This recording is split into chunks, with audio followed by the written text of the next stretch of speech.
This is my favorite way or method, call it what you want, my favorite opportunity, my favorite way of making money on eBay. And this particular opportunity, it's not always available to us as resellers at any given time. However, when the opportunity does present itself, it certainly happens enough that it's worth talking about. So I'm going to be talking about that in this video. Plus, I went out into the wilds of 2 thrift stores this past week and I found a plethora of fantastic treasures that I'm going to highlight in this video. So let's hop in.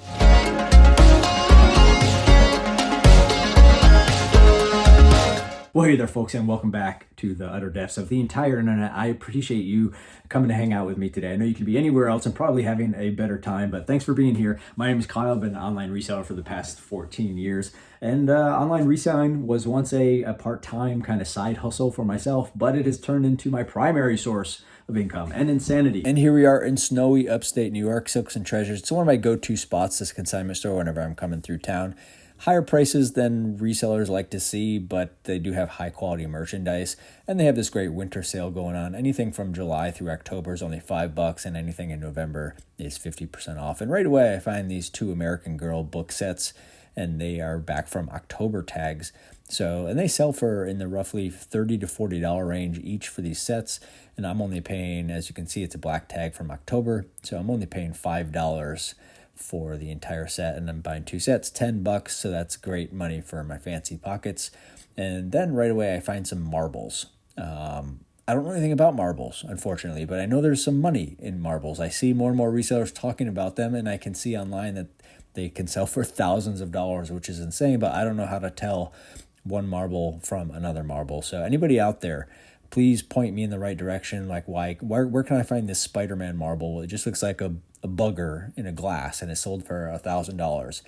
So I need to know more about marbles. Anybody out there, please let us all know how to identify vintage marbles, what to look for, or is there a class, something about it, just because I'm finding a lot of marbles out in the wilds, and I would love to have some education on finding these and selling these suckers. And I find a couple of games I'm going to be selling on Amazon. These were from these were also from October. So these were only $5 a piece, and you can see it's selling for $37 on Amazon. So I'm going to make about $20 on that after fees. And same with this heads up, marked down to $5 sale, and I'll make about $12 or so on this game. So great board games to add money to my fancy pockets. I remember them being here months ago, and somebody alert Commonwealth picker here. We found some Tupperware, and I know he loves his Tupperware. Then I always keep an eye out for Starbucks mugs. I don't love selling coffee mugs, but I do find some Starbucks mugs have some value. I could have swore this was 2011 Starbucks mug, and they were selling for $6.50. I was gonna just pick it up, but I'm glad I looked it up because it only sells for like $10 to $15, which is just unexpected. I thought I was going to have some profit in that particular mug. And I'm looking at DVDs. I'm looking for anything brand new, looking for TV sets, collectible DVDs, or anything obscure titles. This store does have a lot of obscure titles. I ended up finding these 5, which I'm going to sell, these KL Classics. You can sell these $30 used. I'm going to be making about $15. This De Niro movie, $20. These are Amazon prices. Another KL Classic, and all of these were only $3.50. So I'm making $10+ minimum on each of these. This Scream one's a lower profit. I'm only making about $5. And then Cisco Pike, I'm restricted from Amazon, but it sells for $65 on Amazon. Then on eBay, it's about $30. So I'll still be making money on eBay. Then I find this Old Yeller right before I left the section, so I'll be making about $8 or $9 on that. The title of this video doesn't it's not actually clickbait. I am assuming some of you out there have had very similar experiences to what I'm going to be talking about, where I had one listing, it had 2 photos, and it took less than 30 seconds for this. I paid about $300 for this particular item, a little more than $300, and I have profited over $3,000 on this single listing that took me 30 seconds. And we're talking about duplicate. So I recently bought a lost cargo pallet. And a lot of people have asked me about this in the past, and I've made videos multiple times in the past about it as well. You can go back and find a few of those if you're interested. But I bought a lost cargo pallet. You can just search for like liquidation pallets, lost cargo pallets in your area. If you Google, they do them all across the US. So if you're interested into looking more about what I'm going to talk about, just Google. Google is your best friend on that one. So I bought this palette because I saw on the palette it had multiple Oral-B brush heads, and it ended up being a little over 300. The one that sold, the one that really made me a profit, were these Ultimate Clean black ones. And I think they were selling for a little over $18 on eBay. I put the price a little bit less just because I wanted to move these things fast, and because I only paid a little over $300 for all of them. So I had about a dollar or so into each of them. And I still have some white ones left, but the black ones were selling, and I sold a lot of one-offs to people, individual units. Some people bought 2 at a time, some people bought 5, some people bought 10, but one particular individual in particular purchased 200 of the brush heads alone. They paid over $3,200. So I checked out this particular person who bought 200. I checked out their username, and sure enough, they were another reseller.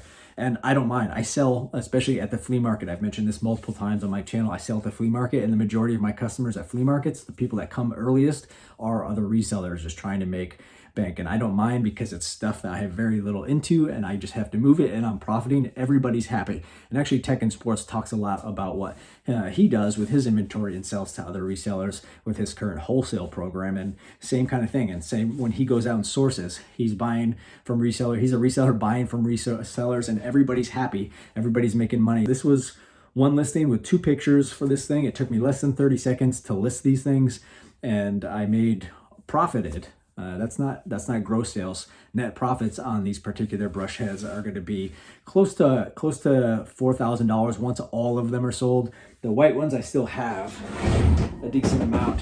These don't seem to be as popular, but these are the last of them. I have maybe 50 left or so, and I think they're selling I'm selling 2 of those. Basically $10 each, 2 for $20 on those. Of course, it's 30 seconds to do the actual listing, but there was some other time invested, obviously, finding this stuff online, getting it to my house, sorting through, counting them out. Like, obviously there is, it's not literally 30 seconds, but all the amount of time that I spend on these things was maybe an hour. And so it's still irrelevant when in ratio of the amount of money that I made from these things. Then just down the street, we find Salvation Army, and I rarely find anything in the store. I do look for these blue and green and yellow tags today, as they have some decent sales. One thing I do like is that they have a color coordinated shelves. Everything's organized by color. That's kind of fun. Then I found this little map of New York, and I actually happened to be in New York right there in Oneonta. So that was fun to look at myself on a wooden board. Kind of weird and meta. Bodum's a good brand. I always keep an eye out. $8 for this thing. I already thought it was a pretty high price for something that is obviously used, but I decided to check it out anyway because Bodum is a good brand. They make quality products, and some of them have some real value. And I figured, I'll check it out. And I made the rookie mistake of going through it, cleaning it, kind of going through all the rigmarole to see if I could even sell this. And then I did a lot of work cleaning it just to find out, it's not really worth anything anyway. So I wasted my time doing all that. I should have just checked the price first. Then there's a ton of games. At a place like Salvation Army, I don't buy a ton of games because they're the condition. I don't want to sit and count all the pieces in Salvation Army. The reputation at this particular store that I go to, there's always pieces missing. So I don't look for a lot of games here. I kind of just look for new games. However, this game was sitting, and being that it's checkers, it only has so many pieces anyway. And it was selling for I think it was $4 for this game, and it had some value on Amazon. It sells for about $33 brand new. I'll sell it for like $25, and I'll still get $12 or $13. I made a quick check, all the pieces there. You can see on the instruction manual here, it tells you all the pieces that should be included. They are all certainly there. So I did pick up this game for $4. Then on the clothing, I didn't check out too much of the clothing, but I found these cool Puma shorts. I know there's some drama with Puma online. However, I picked these Puma shorts up as they seem to be like a special edition shark, like pink fish nautical design, and they're really high quality material as well, and they were cheap. I think they were only like $4. So I picked these up, and I think I'll hold on to these for another month or two when it gets warmer weather. And I think I can probably get like $30 or so for these Pumas. Their shoes were actually priced really unreasonably, but I did find these New Balance, and they were only $8.99, and they were pretty clean, really great tread, great condition, and they seem to have some real value on eBay. So I think I can get like $45 or so. I'll probably wait to sell these until it gets a little bit warmer out. But I think I ate like 45, $50, so this was a good score on the way out. I find a lot of duplicates of items out in the wilds in many different ways. I remember very early on in this channel, one of my earliest videos I found at a garage sale, actually, Bombas, is that how you say it? The Bombas socks. And they had a giant box of socks they were selling for $1 per pair.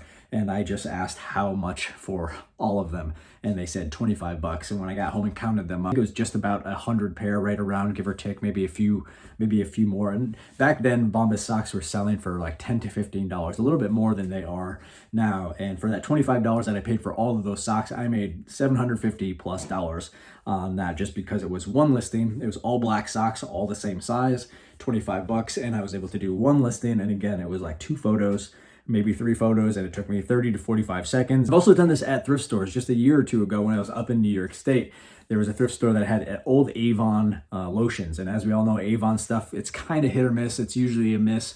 However, this particular lotion, they were asking for $3 a piece, and they had a whole shelving unit full of them. So I just asked the thrift store how much if I were to buy all of your lotions. They gave me a discount basically from $3 each to $1 a piece. So I paid about $100 for all of them. And same thing, I sold them in lots of 2 for $19.99 each, plus a few bucks for shipping. And again, I made north of $500 for the same kind of thing. One listing, a few photos, and it took me like 45 seconds, and it led to hundreds of dollars worth of sales. So let me know of any kind of opportunities or experiences that you've had similar to mine in this particular video, because just like Bigfoot, they're real and they are out there. And I'll see you guys next time. See ya out in the wild.